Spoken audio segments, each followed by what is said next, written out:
Hello, welcome to episode 636 of In My Mug. This week's coffee is again from Nicaragua. It's from Finca Las Delicias and it is a washed Longberry.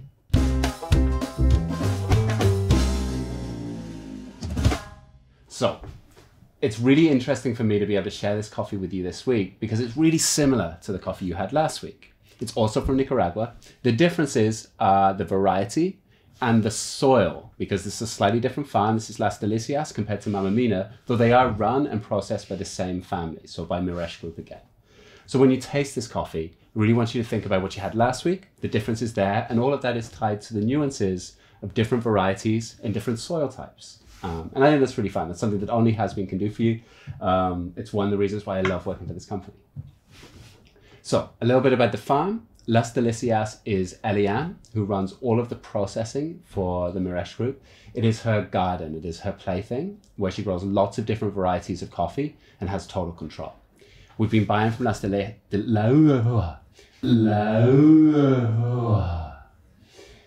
We've been buying from Las Delicias since 2017, which is the first year that Eliane had total control of the harvest. And we've seen little improvements every year, but we've also seen different varieties and more of that kind of playful experimentation she does with varieties. I'll tell you a little bit more about the variety whilst Chris is running the coffee for us. So we're going to taste some now.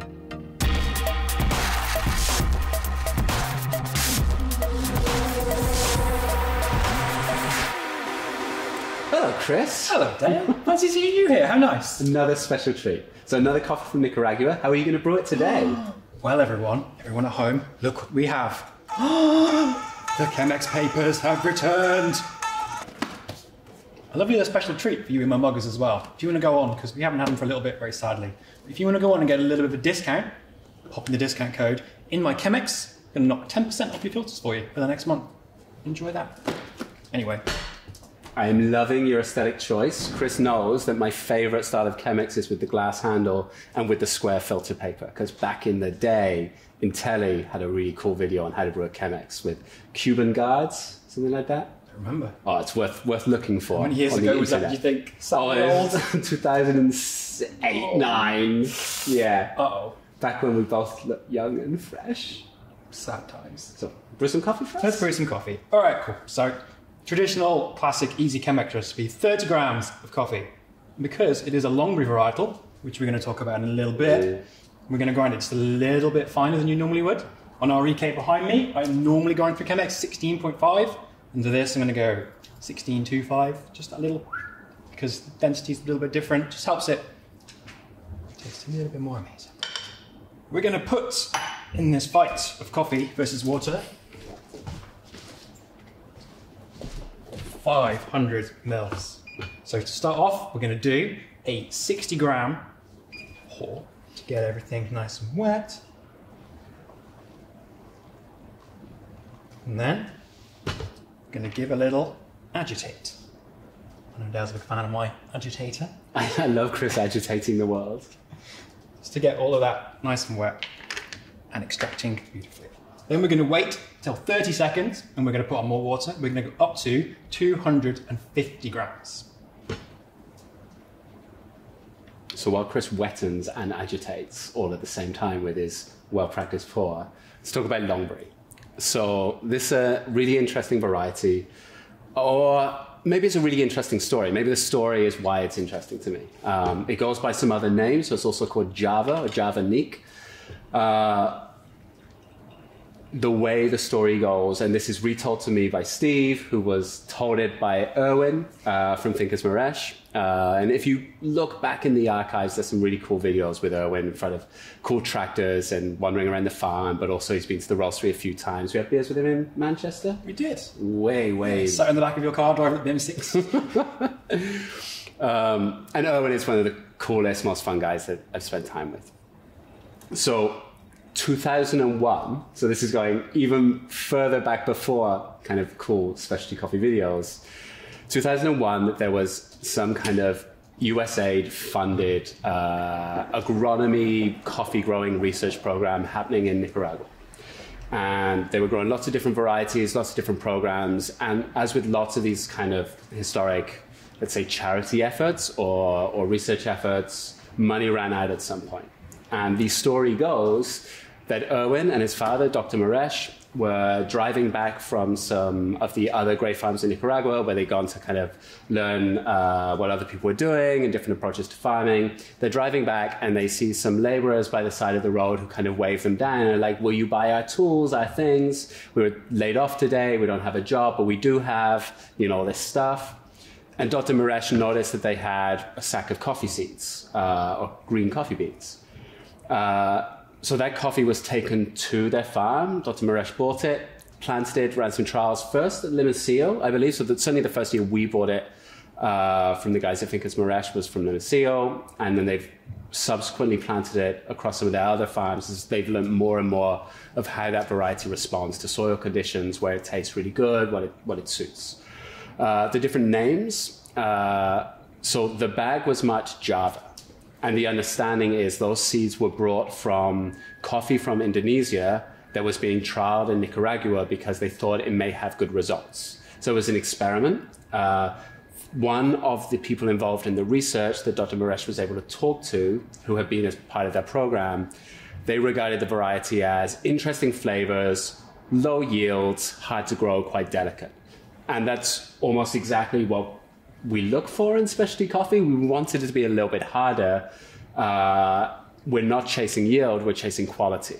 And that works for some farmers and it doesn't work for other farmers. But I think this variety found a really good home in Maresh Group because they suddenly, those plants were being grown somewhere by people who really wanted the same result as that plant was well suited for. It's called Longberry by some people, and that's what we market it as. Because the actual seeds, when you open your bag and take a look at it, you'll see that these look kind of long and thin. In some ways, a little more interesting. In some ways, a little more inconsistent and ugly than some of the other coffees you'll see from us. And that actually matches quite well with Geisha, which is a really famous variety that achieves really high prices. And we believe, we don't know, all of this is kind of conjecture, that maybe, like Geisha, a lot of the plants in Java are much closer to Ethiopian lineage than your standard Bourbons and Caturas that you'll see across Central America. And maybe they bring some of that kind of diversity of flavor with them. Now, there are ways of checking this now, so these can now be DNA tested. If somebody wants to go through the effort and the research and the cost, I'm sure that will happen at some point, so those varieties can be traced back and we can work out a better kind of genealogy. But anyway, so Java, because at some point it went through Indonesian Java. Java Nique, because it's grown in Nicaragua and was Java Nique from this program. But we normally call it Longberry because it's kind of long and weedy, should have interesting flavors. So when we're tasting these, not as wild and crazy as you'd expect, kind of florality that you get from something like a geisha. And partly that's because of the variety, but also partly it's growing in Nicaragua, which doesn't have those kind of high altitudes and long growing seasons. So it's an amalgamation of those different things. I'm excited to taste it this year. It's going to be really good. Did that answer your questions? It did actually answer my question. Fun fact for people at home, I asked Dale before and he's like, I'll tell you. Yeah. Here we go. Right, Brewery's is finishing now. Let's come through in just over 5 minutes. Brewery's here at the roastery taking a little longer normally. So everything at the roastery tends to take a little longer. Emails, video production. It's always worth the wait. The other thing a really smart guy in coffee, who will remain nameless, once told me is, often we judge a brew just by time. So we look at something like, we set lots of rules, lots of guidelines. We go 4 minutes is the magic rule for French press, for bulk brew, for Chemex. And time is just how we measure kind of consistency. So if it tastes good at 5 minutes, great. If it doesn't, we can do something about it. So we can maybe loosen up on that grind, can maybe even go finer. So it's really the 30 grams, the 500 mils, the 5 minutes. That is kind of the story of how we brewed this coffee and how it tastes now. And if we want something different to happen, we can start playing with those factors. If you want to play with time, you might change your pouring pattern or you might change your grind, and both of those things will create a slightly different result. I remember my very early days here, I had a brewing problem and I asked you something. And I was it takes this long. And you're like, why? So, I don't know why I do that. It's like, well, maybe think about it. So, okay. Cool. So the secret to great coffee is never answer a question, just ask another question. Put another question back.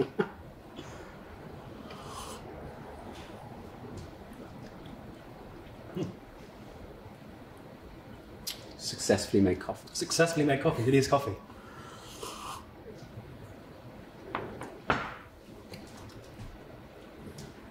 So it's a little hot to really judge it. From some other brews I've had in the past, and the same thing I'm getting here.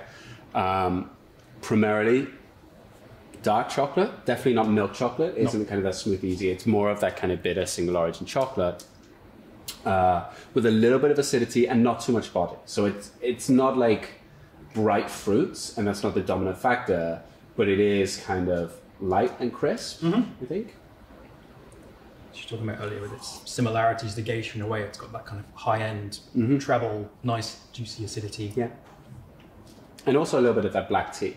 I wouldn't describe this as floral in any way, so it doesn't have that quality, but it does have that kind of a little bit of bitterness, a little bit of maltiness, dark chocolate, probably. There is a lime flavor, but it is not high intensity acidity. So it's more a touch of that lime flavor rather than kind of lime. Like cheap lime sweets. Cheap lime sweets. Chocolate lime sweets almost. Yeah. Actually, everything reverts to the cheap version of a flavor, like the artificial. Where it's most obvious. Yeah. How you've said about the little malt character as well. Really, really like. I always like finding that in coffees. We had it in a really strong in a coffee. Olivia Juan Juanca. Juan Juanca, back in the day. Yeah. David Vilka's brother, I think. Cousin. That was a delicious coffee. In terms of brew, would you change anything about this? Like, it finishes in a really nice, clean way, so I don't think it's kind of over-extracted. I think maybe if it came through a little bit quicker. Yeah. So maybe I took the grind a little bit too fine for my normal tweak, so maybe take it just a little tiny notch coarser and maybe brew a little bit faster as well. Just to push it through in a little bit, maybe 4.5 minutes instead of 5. But that could just be the roastery and our effect on time. Oh. Stafford time is slower than everyone else's in the world. That was very nice. It was very, very, very tasty. This has been one of my favourite coffees year after year after year, to the point where people I work with are like, oh, are you brewing it again? Yeah, because I already like it. So fine, don't have any, that's all for me. No problem, it's fine. So, on the note of Chris thinking this is one of the best coffees of the year, life is too short for bad coffee.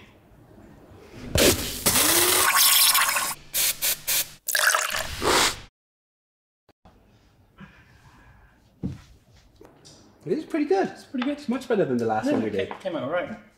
Okay, I'm running with that. Running with that one. Oh, I'm going to do that again. We just keep doing, just do a montage. Yeah. Oh, fail.